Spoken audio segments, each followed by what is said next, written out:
So somebody asked a question, what is Muslim? The word Muslim, Musliman, is a qualifying noun, adjective, active participle, and is form 4.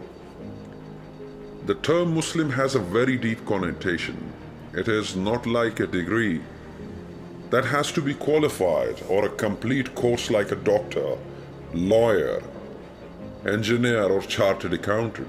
And the list is endless. The qualification of a Muslim needs no degree or certificate or a 40 days or years of religious course. The fact is, neither one can be Muslim by virtue of taking birth in a Muslim family, nor by blindly following some imams or scholars.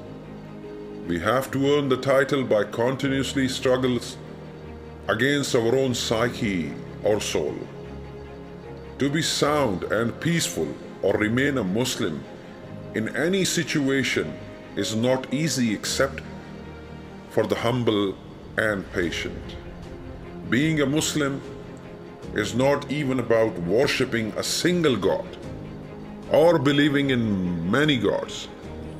It's all about how we manage our thought process while peacefully fulfilling the affairs of life, which is Deen.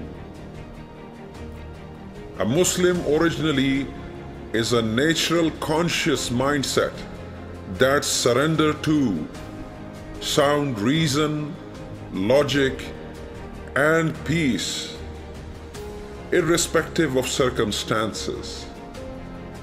If our affairs of life is not organized systematically and peacefully, we are not qualified to fit into the definition of Muslim, irrespective of how devotedly we are following the rituals of respective religion sects. Peace and soundness of conscious mind is Islam. A Muslim cannot do anything which is unsound, unethical, and unreasonable.